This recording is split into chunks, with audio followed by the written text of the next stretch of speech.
Welcome to the Nexus Social Hub Podcast.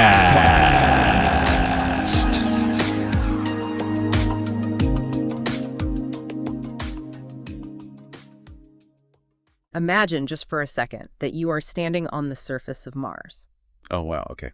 Setting the scene. Yeah, right. You're there. You can actually feel the crunch of that, iron-rich regolith right beneath your boots. Right. And you look up, and the sky isn't that nice, comforting blue we have here on Earth. It's this hazy, dusty, butterscotch color. A very unsettling sky, yeah. Exactly. And then you look back toward Earth, and it's literally just a pale blue speck just kind of hanging there in the dark. Just a tiny dot. Right, tiny dot. But as you're standing there, you have to ask yourself this one fundamental question. How exactly did you get there? That is the big question. I mean, did you cross millions of miles of freezing void in a giant starship? Like something propelled by an engine that bends the fabric of space and time? Like out of a movie? Right, like Star Trek.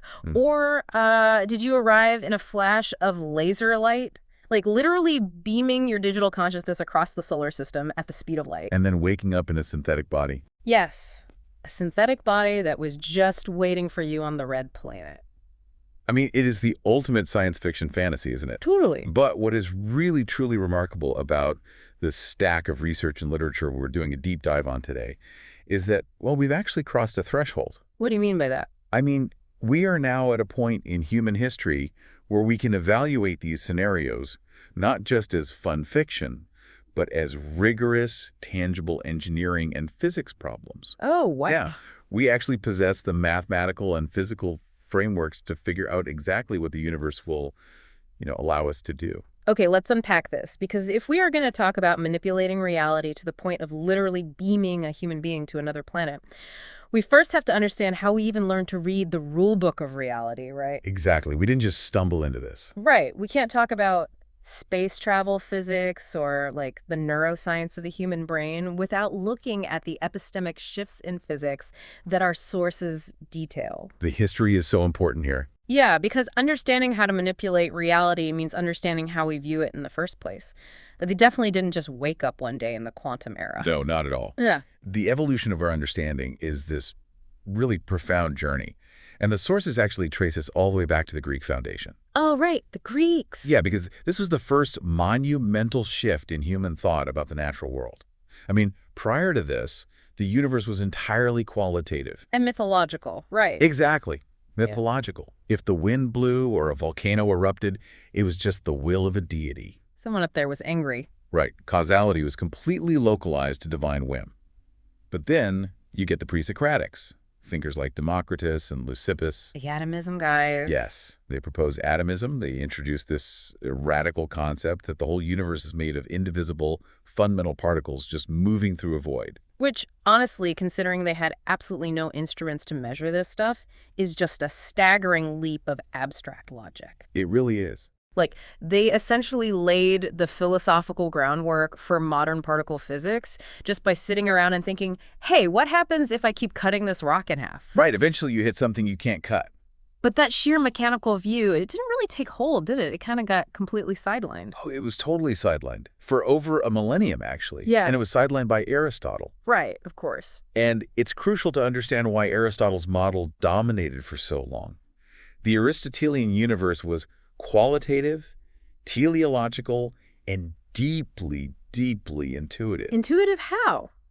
Well, in his framework, objects didn't move because they were acted on by invisible, blind mechanical forces. Oh, okay. They moved because they possessed an inherent purpose, like a desire to reach their natural place in the cosmos. Wait, desire? Yeah, essentially. A rock falls downward because it is mostly made of the element of earth, and it's seeking the center of the universe. Oh, wow. Fire rises because it fundamentally belongs in the celestial spheres up above. I mean, honestly, it makes complete sense if you're just walking around observing the world without a telescope or whatever. It feels right. It does. It maps perfectly to human experience. But intuition is a super dangerous thing in science. Very dangerous. And the sources highlight that this Aristotelian model eventually starts to fracture when we hit the scientific revolution, right? Yes. Because we start seeing actual measurement replace qualitative guessing. Right. Like Copernicus and Kepler, they pull the Earth right out from the center of the universe. Proving planetary orbits are actually elliptical. Exactly. But the real paradigm shift, the moment the modern rulebook is truly opened, is Isaac Newton. Oh, absolutely. Newton's Principia Mathematica is the ultimate unification. Unification of what, exactly? Well, before Newton, humanity just operated under this assumption that the laws governing the heavens, the eternal perfect movement of the stars and planets, were fundamentally different from the chaotic, decaying laws down here on Earth. Like two separate rule books. Exactly, two separate rule books. But Newton's universal law of gravitation just shattered that dichotomy. Right. He proved, using math, that the exact same invisible force pulling an apple from a branch in an orchard in England is the exact same force holding the moon in its continuous orbit around the Earth. That's just wild to think about happening for the first time. It really is. He rendered the entire cosmos into a single deterministic machine governed by absolute space and absolute time.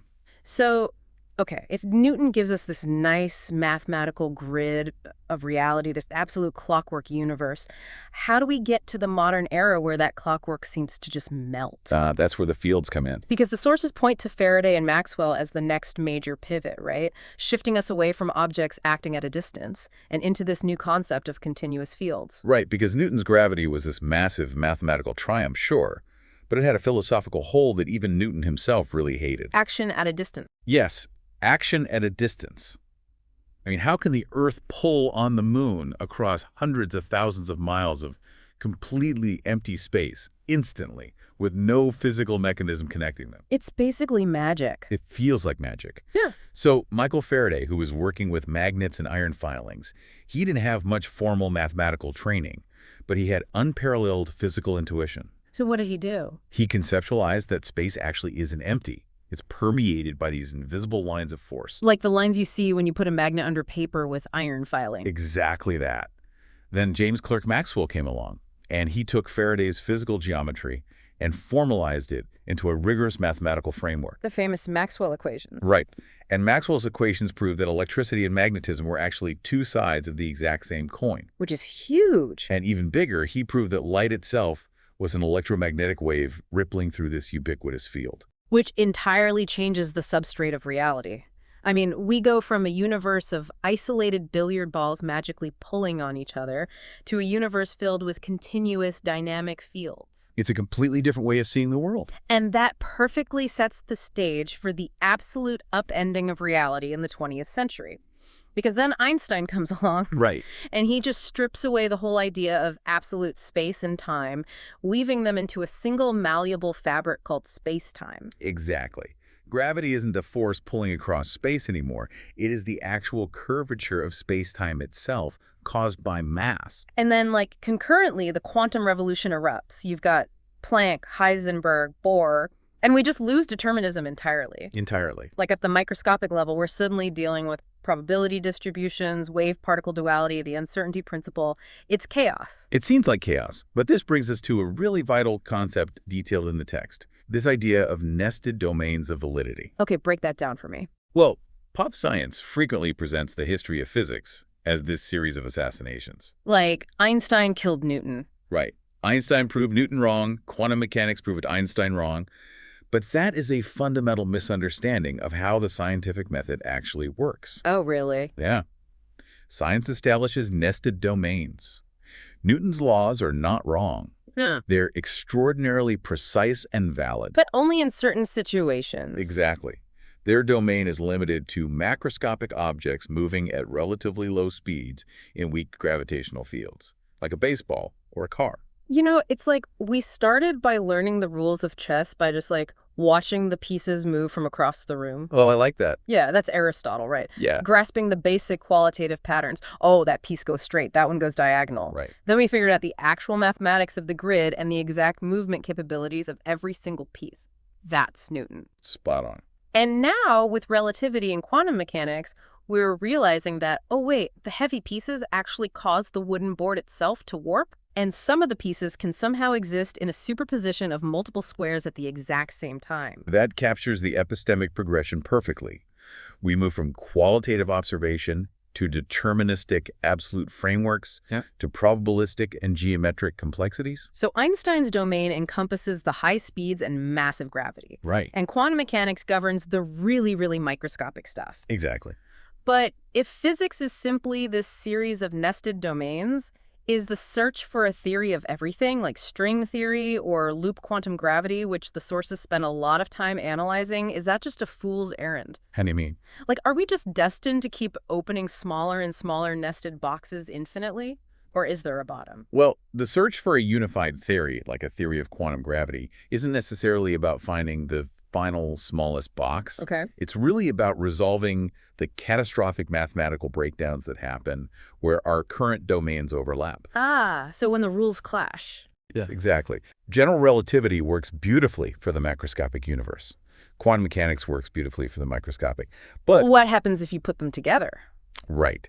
If you attempt to apply both mathematical frameworks simultaneously to, say, a singularity at the center of a black hole, or to the very first instance of the Big Bang, the equations just yield infinities. They just break. They produce totally nonsensical results.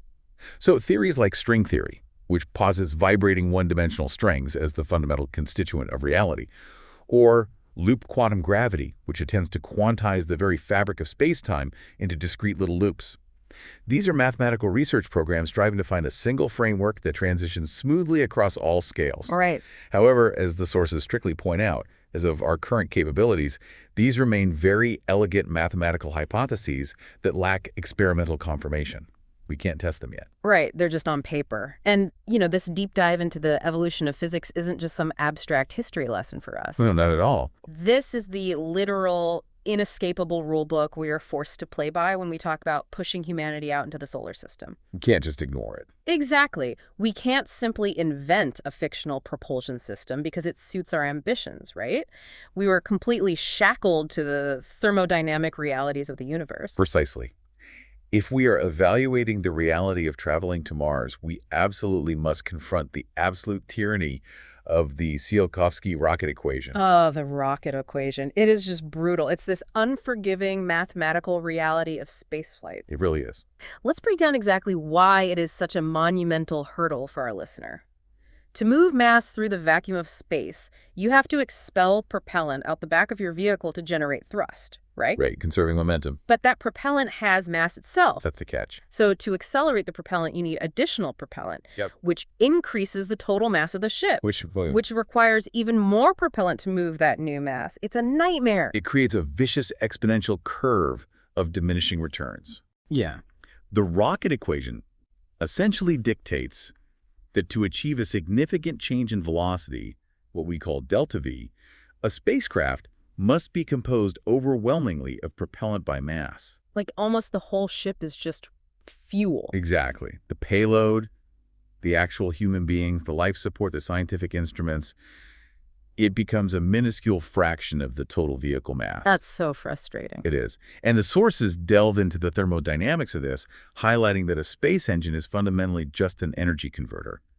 You are taking stored energy and converting it into directed kinetic energy. And there are various paradigms for this conversion, right?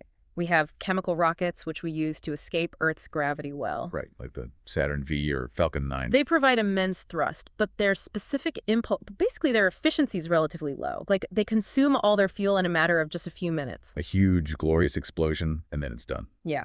But then we look at advanced concepts for deep space, like nuclear electric propulsion or ion thrusters. Completely different ballgame. Right. These have incredibly low thrust, like maybe equivalent to the weight of a sheet of paper resting in your hand. Barely a push. But their efficiency is astronomically high. They can fire continuously for months or even years, slowly building up incredible velocities over time. But here's the thing. Regardless of the propulsion paradigm, whether it's chemical combustion, a nuclear thermal reactor, or a highly advanced electric ion drive, they all produce an inescapable byproduct. Heat. And this introduces the ultimate, highly counterintuitive bottleneck of advanced spaceflight: heat rejection.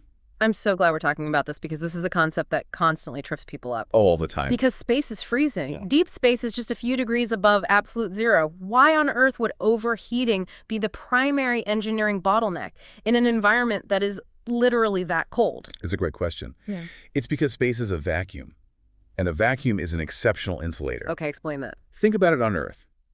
If an engine or a computer processor generates heat, we use convection. A fan blows ambient air molecules over a heatsink. The thermal energy transfers from the metal to the air molecules, and those molecules physically carry the heat away into the room. Right, my laptop fan does that all the time. Exactly. But in the vacuum of space, there are no air molecules to carry the heat away. Convection simply does not exist. Oh, wow. So the only physical mechanism a spacecraft has to reject heat is thermal radiation. Like just emitting light. Yes, emitting infrared photons directly into the void. And this process is governed by the Stefan Boltzmann law. Wait, so the heat has to be physically moved from, say, the nuclear reactor or the avionics, pumped through these complex fluid loops or heat pipes, all the way out to massive external radiator panels where it slowly radiates away as light. Yes, exactly. And the Stefan Boltzmann law shows that radiation is fundamentally limited by surface area and temperature. So you need a lot of surface area. Right. If you want to run a megawatt-class nuclear propulsion system to cut the transit time to Mars down from months to a few weeks, that reactor generates immense waste heat. Obviously. To prevent the spacecraft from literally melting itself into glowing slag, you need radiator panels with a surface area of football fields. Which introduces massive structural weight, which feeds right back into the penalty of the rocket equation. You see the problem. The faster you want to travel, the more energy you generate, the more heat you produce, the larger the radiators must be, which adds mass, which requires more fuel.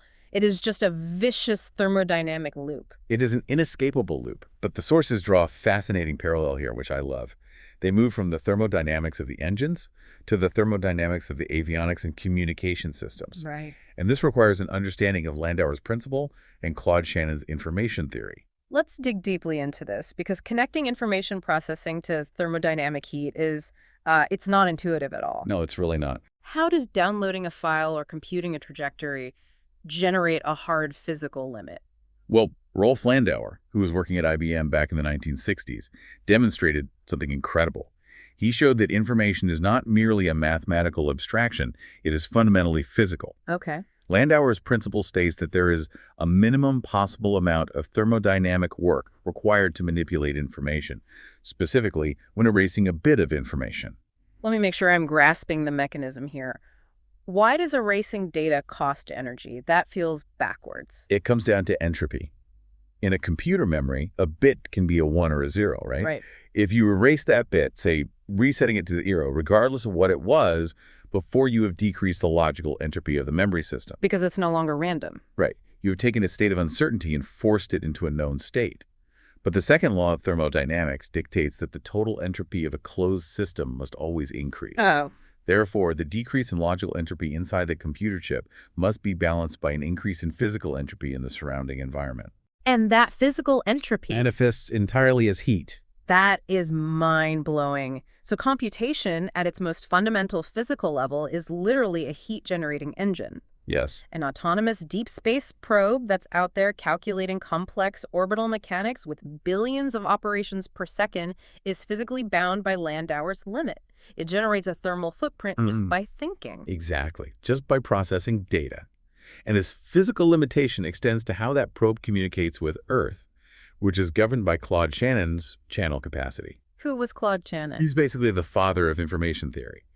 He formulated the definitive mathematical limit on how much error-free data you can transmit through any communication channel. Like a radio wave from Mars to Earth. Right.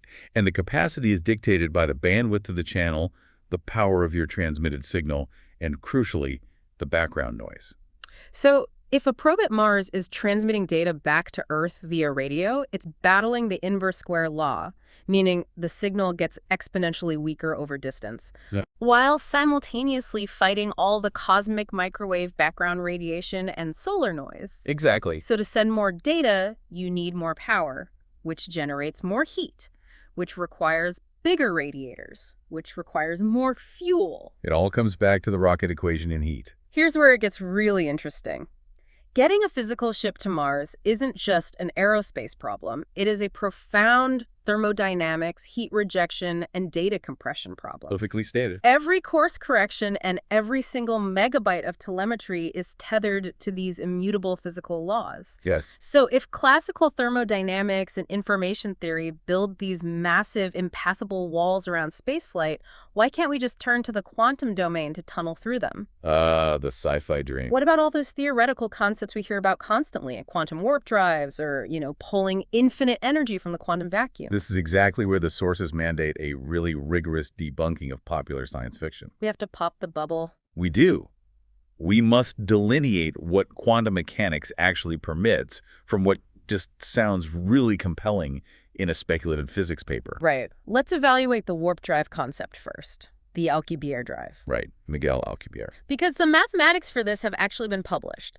The concept is that instead of pushing the ship through space, you contract the fabric of space-time in front of the ship and expand it behind the ship. Like a surfer on a wave. Yeah, allowing the vessel to ride a wave of space-time faster than the speed of light, while the ship itself remains totally stationary in its own little local bubble. It's brilliant. And Miguel Alcubierre did formulate a valid metric within the framework of general relativity that describes that exact geometry. So the math works. Math works. However, a mathematical metric is not an engineering blueprint. To actually curve space-time in that specific, extreme manner, the Einstein field equations dictate that you require an enormous concentration of what we call negative energy. Negative energy. An energy density that is actually less than zero. But wait, doesn't quantum field theory allow for negative energy? I thought that was a real thing. It does, but only on microscopic scales and for incredibly fleeting moments, such as in the Casimir effect. Okay. Theoretical physicists have developed these things called quantum inequalities. And these inequalities strictly constrain how much negative energy can exist and for how long. So we can't just harvest it. No. These inequalities essentially forbid the accumulation of the macroscopic, sustained negative energy that you would need to construct and maintain an Alcubierre warp bubble. Bummer. Yeah. While it remains a deeply fascinating mathematical curiosity, it is just not a viable physical propulsion system under our current understanding of the universe. Okay, warp drives are mathematically restricted, fair enough. But what about the Casimir effect itself? You just mentioned it because I've read about this. Two uncharged metallic plates placed incredibly close together in a perfect vacuum will actually be pushed together by quantum fluctuations in the empty space between them. That is correct. So, if the vacuum of space contains this zero-point energy, why can't we build, like, a quantum vacuum thruster that taps into it for infinite momentum? It's a very common misconception. The Casimir effect is a demonstrably real and measurable phenomenon. We see it in microelectromechanical systems all the time. Right. However, attempting to harness it for spacecraft propulsion reveals a fundamental misunderstanding of physics. Generating a static Casimir force inside a closed system cannot generate net unidirectional momentum for a macroscopic spacecraft. Wait, why not? If the plates are pushing together, isn't there a force? There is internal force, yes, but the total momentum of the closed system remains zero. Give me an analogy. It is the exact classical equivalent of trying to propel a sailboat forward by mounting a large fan on the deck and blowing air into your own sails. Oh. Right. The fan pushes the air forward, causing a recoil backward on the ship, and then the air hits the sail, pushing the ship forward. And they cancel out. They cancel out perfectly. Momentum is strictly conserved. The quantum vacuum is not some ambient reservoir of free energy that you can tap to just violate the conservation of momentum. Okay, so any startup or theoretical group out there claiming they have a reactionless drive or a quantum vacuum thruster that generates thrust without expelling mass, they are fundamentally violating the core tenets of physics. Yes. Such claims require extreme skepticism and really rigorous independent validation. Like what? We are talking about testing these devices on torsion pendulums inside high vacuum chambers, employing comprehensive electromagnetic shielding, meticulously analyzing outgassing and thermal expansion to ensure that a microscopic heat leak isn't simply being misidentified as anomalous quantum thrust. Right, because a tiny bit of heat expanding metal could look like thrust. Exactly. Until definitively proven otherwise, conservation of momentum is absolute. Okay, so if the quantum domain doesn't offer us magical propulsion or infinite energy, what does the real quantum revolution in space actually look like? Because the sources detail several near-term, highly impactful technologies. They do. The real quantum revolution in space is all about profound optimization, not violating thermodynamics. Oh, optimization. Yes, it centers heavily on quantum sensors. And the prime example given in the research is atom interferometry. Let's break down the mechanics of atom interferometry because honestly, it sounds incredibly complex.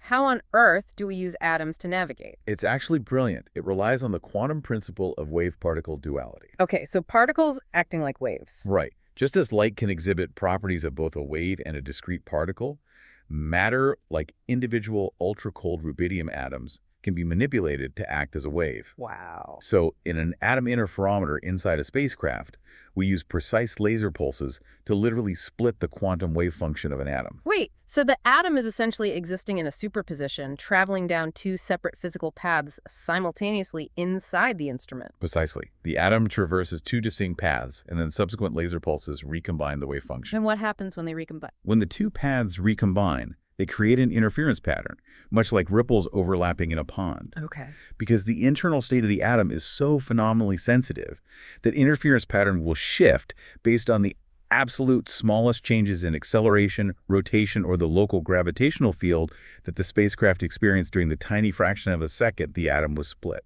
That is unbelievable. So instead of relying on external star trackers or having to wait for a GPS or radio signal from Earth to calculate its position, the spacecraft has an internal instrument that measures the literal fabric of gravity and acceleration to an atomic level of precision. Yes, it represents a total paradigm shift in autonomous navigation for deep space probes. That is so cool. And the sources also highlight the critical role of quantum chemistry and quantum computing in advanced spaceflight architecture, right? They do, and this actually connects right back to the heat rejection problem we discussed earlier with nuclear thermal propulsion.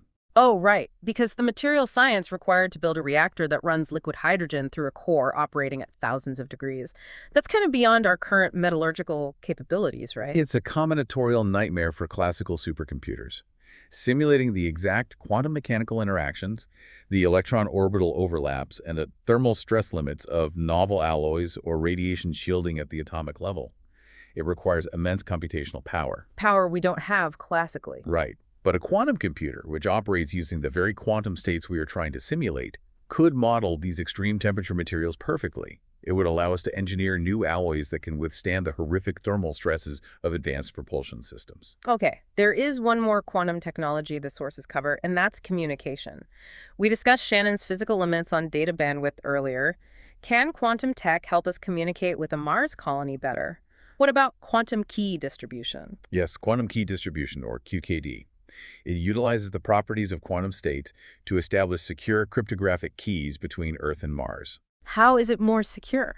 Well, because observing a quantum system inherently alters its state, any attempt by a third party like a hacker to intercept or measure the transmission of the key will instantly collapse the quantum state. Oh, so you instantly know if someone is listening. Exactly. It alerts the communicating parties to the breach immediately. It provides theoretically unhackable encryption. But whenever quantum communication is mentioned, the immediate question everyone has is about quantum entanglement. Oh, of course. Spooky action at a distance. Right. If I have two entangled particles, one sitting in a lab on Earth and one sitting in a lab on Mars, and I change the spin of the particle on Earth, doesn't the particle on Mars change instantly? Doesn't that allow us to build a zero-delay, faster-than-light internet? This is undoubtedly the most persistent and pervasive misunderstanding of quantum mechanics in all of popular culture. So it's a no. The absolute answer is no. You cannot transmit usable information faster than light using entanglement. Walk me through exactly why, physically, it doesn't work as a communicator. Okay. When two particles are entangled, their states are mathematically correlated. If you measure one, you instantly know the state of the other, regardless of the distance between them. Okay, that makes sense. However, the outcome of your measurement is inherently probabilistic. You cannot force the Earth particle to be a 1 so that the Mars particle becomes a 0. Ah, you can't choose the message. Exactly. When you measure your particle, you get a random result. The person on Mars also gets a random result. To realize that your results are perfectly correlated, you still have to call the person on Mars using a classical radio signal which travels at the speed of light and compare notes. Oh, that makes it useless for sending an email. Right. This limitation is codified as the no signaling principle. The underlying mathematics of quantum mechanics strictly forbid using quantum correlations to send a faster-than-light message. So we are forced to accept the speed of light limit, always. Always. Okay, let me pause and play devil's advocate for a moment, synthesizing what we've covered so far. So for it. If quantum entanglement cannot give us real-time communication with a Mars colony, Right. and if warp drives and traversable wormholes are mathematically forbidden due to exotic energy requirements, Correct. and if reactionless drives violate the conservation of momentum, we are basically stuck. We are bound by the physics, yeah. Like, if we want to establish a human presence on Mars, we have to push thousands of tons of biological mass, water, food, and heavy radiation shielding across the solar system, battling the exponential penalty of the rocket equation and the massive engineering headache of heat rejection for a journey that takes a minimum of several months. That is the uncompromising, harsh reality of biological spaceflight. The physical universe just makes moving heavy, fragile biological organisms incredibly costly in terms of thermodynamics. But what if we bypass the biology? Now you're thinking. Right, if moving physical mass is so thermodynamically exhausting, and we are already talking about the physical nature of information, what if we just transmit the information of a human being? Which brings us to the most staggering concept in the sources. The physics of human teleportation. Yes. This is where we transition from the purely physical engineering limits of aerospace into this astonishing intersection of quantum physics, advanced neuroscience, and fundamental philosophy. Let's get into it. If we want to teleport a person, the literature outlines 3 primary theoretical models that we have to evaluate. Okay, model 1, quantum teleportation. We just discussed entanglement. Even if we can't send an email faster than light, can we teleport the exact quantum state of a human being from Earth to Mars? As a practical method for transporting a macroscopic biological organism, it is virtually impossible. Why? Well, quantum teleportation protocols are real. They are executed in laboratories today for individual photons or simple atomic states. But it requires transferring an exact quantum state from one location to another. And to accomplish this, the original state must be destroyed. Wait, why must the original be destroyed? It is dictated by the no-cloning theorem in quantum mechanics. No cloning theorem. It states that it is physically impossible to create an identical copy of an arbitrary unknown quantum state. You can transfer the information, but you cannot duplicate it. But honestly, the more insurmountable hurdle is environmental decoherence. Decoherence, the fragility of the quantum state. Precisely. Quantum coherence, the state where a system exists in a delicate superposition, is phenomenally fragile. When a quantum system interacts with a messy, warm macro environment, the superposition collapsed almost instantly. And humans are messy. Very. A human brain is a hot, wet, incredibly noisy environment composed of trillions of interacting atoms. Attempting to maintain the coherent quantum state of a living human body long enough to scan it, measure it, and entangle it for teleportation is mathematically and thermodynamically unfathomable. It would just fall apart. The system would decohere billions of times faster than you could measure it. Okay, model 1 is physically unviable. Model 2, geometric portals. This is your classic sci-fi wormhole. Ripping a topological hole in space-time so you can step through a door in Houston and step out onto the surface of Mars. A traversable wormhole. As we discussed with the Alcubierre warp drive, general relativity does actually permit the mathematical geometry of a wormhole, an Einstein-Rosen bridge. But there's a catch. A huge catch. It faces the exact same insurmountable physical barrier, keeping the throat of a wormhole open, stable, and wide enough for a macroscopic object like a human to pass through without being crushed by infinite tidal forces. Yeah. It requires immense, sustained, macroscopic amounts of exotic negative energy. Which we can't get. Exactly. There is no known mechanism in physics that suggests we could actually construct, let alone stabilize, such a topological structure. Which eliminates the first 2 models entirely, leaving us with Model 3, which the sources designate as the most scientifically and mathematically rigorous model. Information teleportation. Yes. Information teleportation.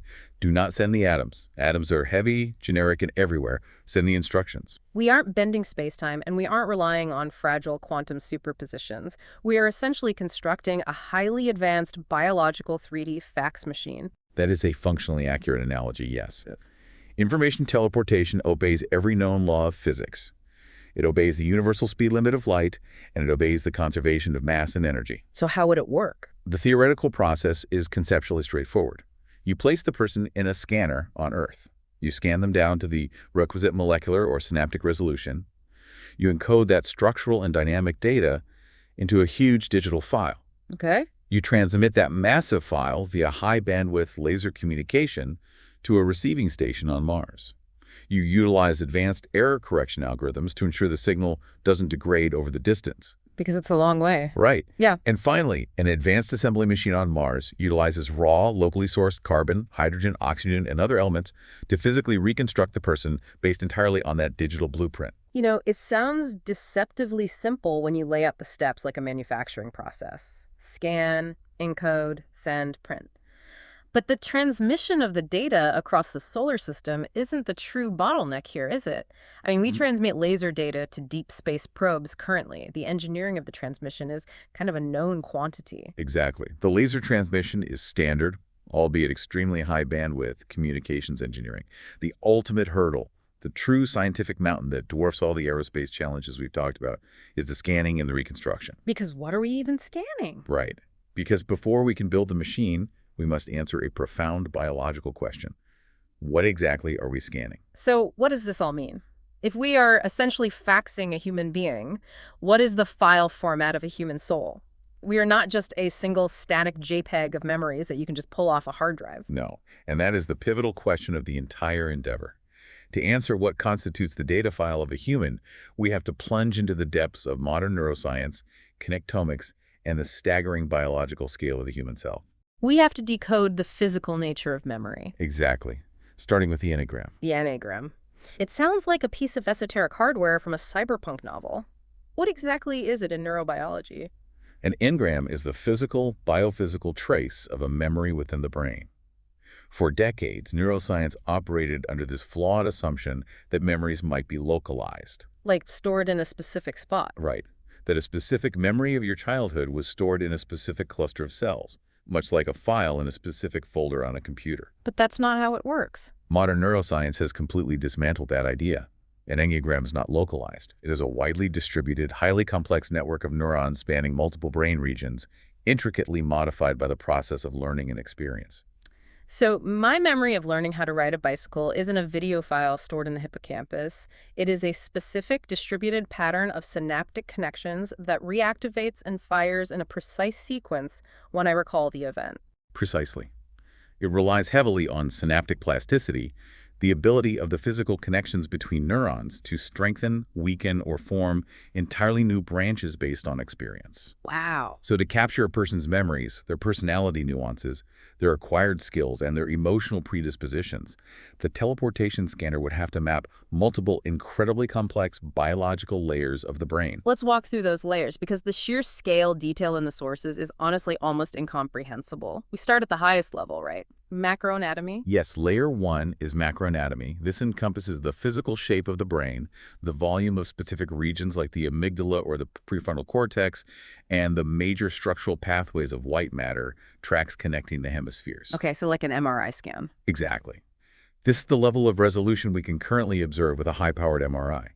But macroanatomy is vastly too coarse to reconstruct an individual. Why is that? Well, two human beings can possess nearly identical MRI scans, yet exhibit completely distinct personalities, memories, and consciousness. Right. Okay, so an MRI isn't going to cut it. We have to go deeper to layer 2. Neurons and local connectivity. The connectome. The connectome represents the comprehensive physical wiring diagram of the neural network. To capture this layer, the scanner would need to register the spatial coordinates of every single neuron, Okay. identify its specific morphological cell type, All right. map the winding path of every single projecting axon and receiving dendrite, and locate every single synapse connecting them. That sounds like an unbelievable amount of mapping. To provide a sense of the biological scale we are discussing here, a recent landmark neural mapping project managed to map just one single cubic millimeter of human brain cortex. 1 cubic millimeter. A volume of tissue roughly the size of a grain of sand. In that single grain of sand, researchers identified approximately 50,000 neurons and a staggering 150 million individual synapses. Oh my God. And a complete human adult brain contains nearly 86 billion neurons and an estimated 100 trillion synapses. The structural complexity is just staggering. But let's assume, for the sake of the theoretical machine, that we managed to map all 100 trillion connections.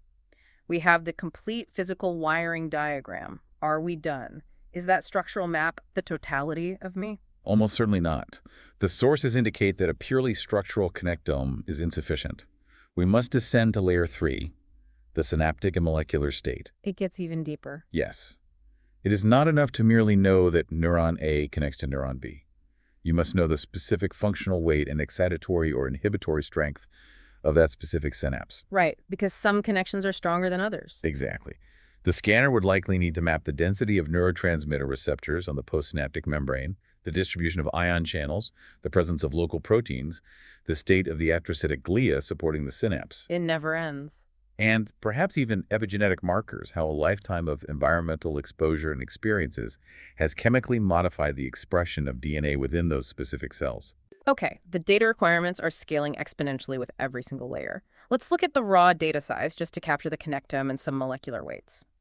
The sources estimate that a comprehensive human connectome mapping could require between 1.6 and 2.1 zettabytes of digital data. Yes, a zettabyte. Just to conceptualize that scale for our listeners for a moment, if a gigabyte is a short movie, and a terabyte is a massive hard drive, and a petabyte is a vast data center, a zettabyte is a billion terabytes. It is roughly equivalent to the total volume of all internet traffic generated globally over an extended period. It is an absolute ocean of data. And now we have to apply Claude Shanner's channel capacity limits to this biological file, right? Exactly. If we assume the construction of a massive theoretical deep space laser communication array capable of transmitting data at 1 terabit per second to Mars. Which, to be clear, is an insanely fast science fiction level of bandwidth for interplanetary communication. Indeed. It's incredibly fast, even with that theoretical bandwidth. If we utilize incredibly aggressive data compression algorithms to shrink the human file down to, say, 10 petabytes, Which is a huge compression. which would necessitate a massive, potentially catastrophic loss of molecular and synaptic detail, by the way. That compressed file would still take 22 hours of continuous error-free transmission. 22 hours. If the compressed file is 100 petabytes, the transmission takes 9 days. If the underlying neurobiology demands that every single molecular detail is crucial for preserving consciousness, and we actually have to transmit the full 2.1 zettabytes, How long? it could take lifetimes to transmit a single person across the solar system. So you step into the scanner on Earth, and the receiving station on Mars has to wait a century for your file to finish downloading. Basically. And even then, we are overlooking a massive flaw in this static blueprint approach, aren't we? We have only been discussing a structural map, like taking an extraordinarily detailed photograph of the brain's wiring. Yeah. But a static map is not a living, thinking person. That introduces layer 4, the dynamic state problem. A frozen, fixed brain possesses all the correct physical wiring, but it possesses zero consciousness. A functioning mind is a dynamic system. It's constantly moving. Right. To truly capture the state of the individual at the moment of teleportation, the scanner might also have to capture the real-time electrical membrane potentials across all 86 billion neurons. While they're firing. Yes. The ongoing rhythmic spike patterns and oscillations, the current fragile state of working memory, hormone saturation levels, and the precise flows of neurotransmitters across the synaptic clefts. You cannot just build the instrument. You have to capture the music it is currently playing. And this leads us to the brutal, practical reality of the scanning technology itself. The sources state plainly that non-destructive scanning at a molecular or dynamic level simply does not exist in any current framework of physics. No, it doesn't. You cannot just shine a high-resolution light or a magnetic field through someone's skull and map 100 trillion dynamic synapses without violating physical limits, like the Heisenberg uncertainty principle. To achieve this necessary level of microscopic detail, we might be forced to utilize destructive scanning. Yes. In a destructive scanning scenario, the biological brain would have to be chemically fixed, essentially turning it into a plasticized solid, then physically sliced by microtomes into layers only a few nanometers thick, imaged extensively by electron microscopes, and digitized slice by slice. Which fundamentally means the scanning process kills the original person. Right. This isn't a teleportation device in the way pop culture imagines it. It is a high-tech suicide booth that acts as a blueprint generator to build a pristine clone of you on another planet. It forces a profound reevaluation of what the machine actually does. Absolutely. And furthermore, it forces us to confront the fact that even if we capture this immense zettabyte-scale amount of data from the brain, we might still fail to capture the complete context of the human being. Oh, this brings up the vital biological concept of embodied cognition. Exactly. I found this section of the source material utterly fascinating. We are heavily biased toward the brain, but you are not just a brain in a jar. You are an integrated biological system. Your whole body. Your cognition is intimately tied to your heartbeat, your respiratory rhythm, your gut microbiome producing serotonin, the hormonal cycles of your endocrine system. Your brain is in a constant dynamic feedback loop with your biological body via the vagus nerve and the bloodstream. Exactly. The central nervous system expects this continuous stream of visceral feedback. If you scan only the brain data and you download that consciousness into a highly advanced synthetic robotic body waiting on Mars, The psychological shock could be immediate and catastrophic. yes, the consciousness wakes up with ingrained memories of breathing air, of feeling a pulse elevate under stress, of a sensation of hunger, of the physical heaviness of fatigue. But the synthetic robotic body provides none of those visceral biological signals. The sensory formats are completely alien. The text mentions severe psychiatric conditions like body dysphoria and profound depersonalization. If I wake up on Mars, open my robotic eyes, and I cannot feel my own pulse or the expansion of my lungs, the cognitive dissonance could trigger a complete psychological collapse.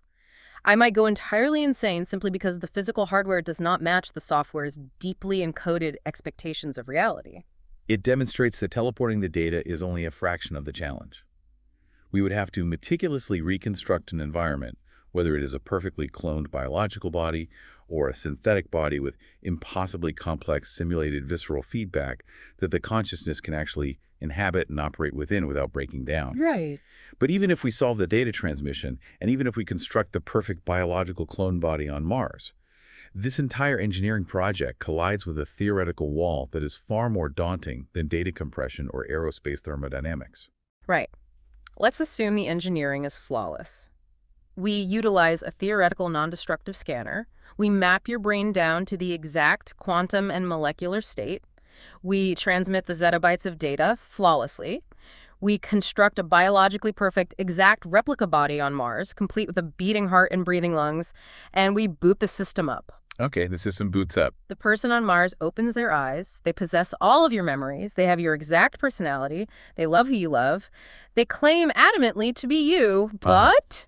Your singular, subjective, internal, first-person experience actually wake up on Mars. We have arrived at the hard problem of consciousness. There it is. The engineering project must halt because science currently possesses no consensus and no unifying theory on how or why physical brain activity actually produces a subjective experience. We just don't know. We don't. We can map the physical wiring of the connectome. We can simulate the electrical firing of the action potentials, but we do not understand the mechanism by which those physical biological mechanics give rise to the inner feeling of being alive, the phenomenal experience of seeing the color red or feeling pain. And the sources contrast two major competing theories of consciousness here. I want to be very careful to maintain strict impartiality, as the text presents both frameworks without endorsing either one as the definitive truth. Let's begin with Daniel Dennett's multiple drafts model, often referred to as the theory of the user illusion or functionalism. Daniel Dennett's approach is deeply functionalist and materialist. He vehemently argues against the intuitive idea of what he calls the Cartesian theater. The Cartesian theater, what is that? It's the illusion that there's a central place in the brain where a little version of you sits and watches the sensory input play out on a screen. Like a little homunculus watching TV. Exactly. Instead, he proposes that the brain is a parallel processing machine, constantly generating multiple competing drafts of interpretation regarding sensory data. So, in this view, consciousness isn't some magical distinct substance or a singular spark. It is an emergent property of complex information processing.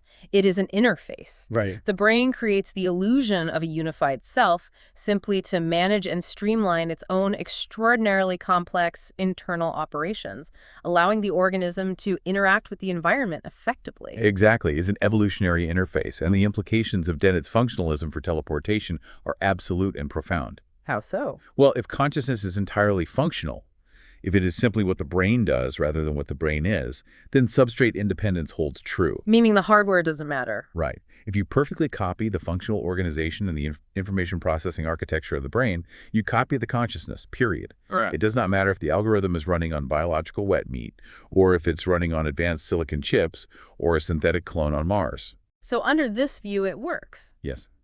Teleportation, in this functionalist view, is stripped of its philosophical mystery. It is simply a massively complex, but entirely achievable engineering and data transfer problem. Okay, so that is the functionalist substrate-independent view. But then we have the opposing paradigm, integrated information theory, or IIT, developed by neuroscientist Giulio Tononi. This framework takes a completely different and somewhat heavier approach to the problem. IIT approaches the hard problem from the opposite direction. Instead of looking at physical behavior and trying to find consciousness, it starts with phenomenology, the fundamental, self-evident properties of what consciousness actually feels like to the subject. Okay. It identifies axioms of experience and then mathematically deduces what the physical substrate must be doing to generate those properties. IIT proposes that consciousness is intrinsically identical to integrated information, which is quantified by a rigorous mathematical value called phi. Let's break down phi. Integrated information. It measures how much the different constituent parts of a system share cause and effect power with the system as a whole. Correct. It's not just about passing data from point A to point B, it's about how the physical architecture itself is intertwined. Yes. In IIT, consciousness is not merely about the output behavior or the functional algorithm. It is deeply, inextricably tied to the physical, structural integration of the hardware itself. So the hardware totally matters. Absolutely. A system has a high phi if its current physical state heavily constrains its past and future states across the entire network simultaneously. The biological human brain, with its massive reentrant loops and densely interconnected physical architecture, possesses an exceptionally high phi. And this creates a massive roadblock for the digital teleportation concept. Because if you take the zettabyte data file of my brain and you just run it sequentially as a digital simulation on a standard von Neumann computer architecture on Mars, even if it is a supercomputer that mimics my behavior perfectly and passes every Turing test imaginable, IIT says its phi might be 0. Precisely. Because the standard computer chip processes information sequentially, passing it through logic gates, it lacks the integrated physical cause and effect architecture of a biological brain. Wow. If IIT is correct, transmitting your data file to a standard server on Mars creates a philosophical zombie. A philosophical zombie. Yes. The machine on Mars would act exactly like you, it would talk like you, it would write poetry, it would claim to be conscious, but internally, subjectively, there is no experience. It is entirely dark inside. That is terrifying. To transfer actual consciousness under IIT, you could not just send the data. You would have to physically construct a neuromorphic substrate on Mars that replicates the exact integrated physical cause and effect structure of the biological brain. And we simply do not know which theory is correct. The text mentions massive adversarial research programs underway to test both functionalism and IIT against each other in clinical settings, but neither has emerged as the definitive answer to the hard problem. We are still entirely in the dark. But let's return to the teleportation process itself, because this brings us to the most conceptually terrifying part of the deep dive, the identity problem. Ah, yes. Let's assume we crack the non-destructive scanning barrier. I walk into a scanner on Earth. It maps my entire physical and dynamic state perfectly without harming a single cell in my body. It beams the data across the solar system to Mars. A biologically perfect replica is constructed from raw materials and wakes up. Now you have engineered a severe, intractable philosophical paradox. Right, because I walk out of the scanner on Earth, you take a breath, you look around, you are still you. Your continuous stream of consciousness was never broken. Correct. But millions of miles away on Mars, your exact duplicate opens their eyes. The duplicate possesses all of your memories up to the exact millisecond of the scan. They feel internally exactly like you. They claim, with equal historical justification and emotional conviction, to be you. But logically, mathematically, we cannot both be the singular, continuous me. No. Psychological continuity and similarity do not equate to numerical identity. The absolute moment the duplicate wakes up on Mars, your paths violently diverge. Because we are in two different places. Right. You will experience life on Earth. You will form new memories here that will experience life on Mars, feeling the lower gravity, forming new memories there. You are instantly two separate, distinct, diverging consciousnesses. This thought experiment proves definitively that a perfect psychological copy is just that, a copy. It is a branching of the tree. It is not a continuation of your singular subjective viewpoint. Which forces the ultimate question. If you are destructively scanned, if the Earth version of you is vaporized by the scanning process to achieve the necessary resolution, did your subjective consciousness actually travel to Mars, or did you simply die in the scanner, and a brand new person who merely thinks they are you was born on Mars? That is deeply chilling. And the terrifying part is that there is absolutely no physical measurement, no neuroimaging technique that can prove from the outside whether my internal stream of consciousness actually jumped across the void, or if it simply ceased to exist. What about the gradual replacement scenario mentioned in the source material? I want to explore this because it seems to offer a loophole. The Moravec paradox. Right. What if I don't use a scanner at all? What if I replace the biological neurons in my brain with synthetic digital neurons one by one over a period of several years? This is a profound and fascinating thought experiment. It challenges the binary nature of the identity problem. Let's walk through it. Because if a surgeon replaces one single biological neuron in my brain with a synthetic nano device that performs the exact same function, I am still me. I haven't lost my identity. True. If they replace 10 neurons or 1,000, I am still me. My consciousness remains continuous and unbroken. Okay, I'm following.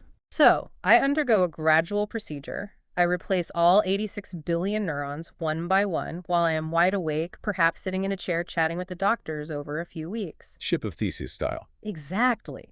By the end of the procedure, my brain is 100% synthetic hardware, but because the replacement was gradual, I never lost consciousness. I am undeniably still me. Now here is the conceptual trick the sources introduce. What if, as they replace a biological neuron, the synthetic replacement isn't physically placed inside my skull? What do you mean? What if the synthetic neuron is placed on a server rack in the next room and it just communicates wirelessly, instantaneously with the remaining biological neurons in my head? Oh, it is an incredible extension of the concept. The external synthetic neurons on the server become functionally and dynamically integrated into your biological cognitive system. There is no disruption to the integrated information network. Exactly. Then, over time, we gradually move more and more cognitive functions to the server. Memory retrieval, language processing, sensory integration. My biological brain slowly degrades or is purposefully phased out, but the server is picking up the computational slack seamlessly. I never experience a break in consciousness. I never go to sleep. But eventually, 100% of my cognitive processing is happening on the server in the next room. I have fundamentally, functionally migrated into the machine while remaining awake the entire time. There was no scanning, no copying, no moment of death and rebirth. I just smoothly walked my mind into the server. And then, the goal is to transmit that server to Mars. Yes. Now that my continuous consciousness is fully digital and running on the server, we beam the processing load, bit by bit, to a massive server farm on Mars. At what point do I actually move? It is perhaps the most philosophically robust and compelling method proposed for preserving absolute subjective continuity. Right. It seemingly bypasses the Dessen-Clone paradox. It seems perfect. However, this is where the fundamental laws of physics we discussed in the first half of our deep dive, specifically Shannon's communication limits and the absolute speed of light, intervene to ruthlessly ruin the magic. Oh, because of the communication delay across the solar system. Precisely. Yeah. Let us assume your consciousness is now distributed. Half of your processing is on the Earth server, and half has been transmitted and is running on the Mars receiver. Okay. A thought occurs. A memory needs to be retrieved. The signal from the Earth half takes anywhere from 3 to 22 minutes, depending on planetary alignment, to reach the Mars half. Let's say 24 minutes at maximum distance. The response from Mars takes another 24 minutes to return, a 48-minute round trip for a single neural impulse. Oh, wow. A singular, tightly integrated a system with a high phi cannot physically operate with a 48-minute internal lag between its own thoughts. The cognitive network would shatter. The system must, out of physical necessity, eventually sever the connection. You have to cut the cord linking the two halves. Yes. You must either freeze one branch of the processing or accept a massive communication buffer that destroys the real-time integration of the mind. The absolute moment you sever the radio connection to fully instantiate the complete consciousness on Mars, you are instantly forcing the philosophical fork in the road. You're back where you started. You are thrust right back into the identity problem. Does the subjective you instantly snap across the void to Mars the moment the cord is cut? Or does the Earth You effectively die when the local server shuts down, leaving a successor consciousness to wake up on Mars. It is inescapable. The physical reality of the speed of light simply will not let us bypass the philosophical fork in the road. It forces a hard break. It forces us to confront the unsettling possibility that personal identity might not be an absolute binary physical fact of the universe. The profound question, is the person stepping out of the machine on Mars really me, might not actually have a definitive yes or no answer woven into the fabric of reality. It might just be an illusion. It might be a linguistic or philosophical construct that physics simply does not care about. Wow. Okay, we have covered an immense, staggering amount of ground today. For everyone listening, what an incredible intellectual journey this stack of sources has provided.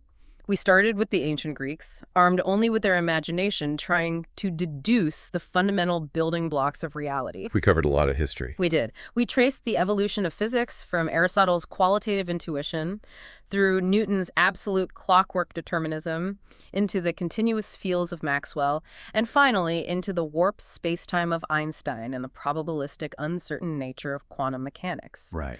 We slammed headfirst into the brutal, uncompromising thermodynamic realities of spaceflight, the punishing math of the rocket equation, the unavoidable bottleneck of heat rejection in a vacuum, and the realization that even information processing and data transmission generate a physical entropy cost. Thermodynamics always wins. It always does.